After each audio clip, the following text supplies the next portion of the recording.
On the BF-46, what you want to do to get your machine ready for tapping is to remove this cam. So when you remove the cam, then the head will be floating. So you'll be able to have a floating tapping head. And to fix the head, all that you need to do is do that up and it won't move. So it's the same deal on the BF-46. What's this thing? BF-30. If you remove that cam, and you've got the same handle, so I should be able to pull that down. You'll have a floating head.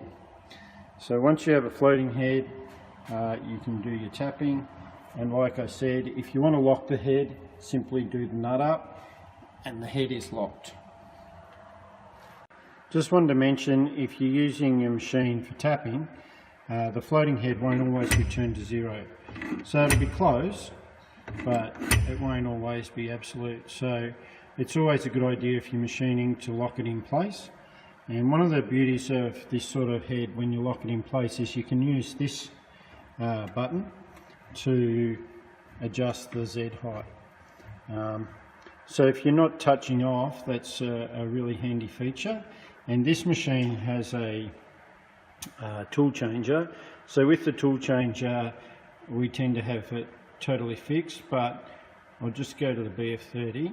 With the BF-30, it runs a Morse 3 taper. So with the Morse 3 taper, I hardly ever change the holder. I just change the collets. So that means I just use the up and down lever of the head to set the Z height, and that works really well. It's a really good adjustment. To use a floating head, you've got to use G84, it's can cycle, and I think G75 is the left hand thread, but G84 is the right hand thread. Unfortunately for Linuxcnc, 2.7 current release doesn't support G84, but 2.8, which is a beta release, does, or a development release. So that's what we're running here. And if you're using the Palm thing from Tomac, yeah, get a real operating system. No, that also has this cycle enabled in it, so you can use that as well. Now I'll just get this spinning and I'll show you the command.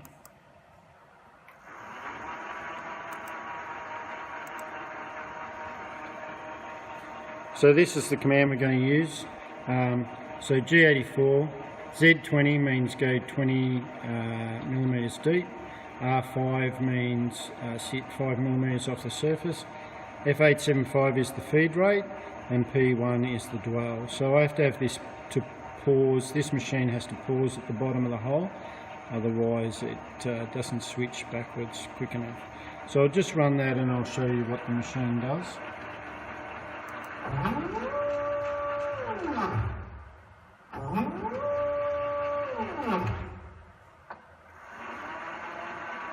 So it's ready to go again. I'll run it once more. I'll run it 40 deep this time.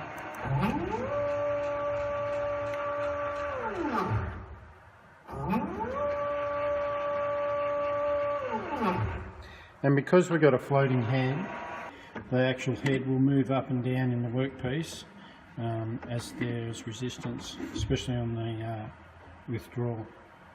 So that's it.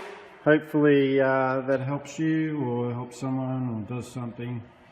And I'll see you next time. Thanks. Bye.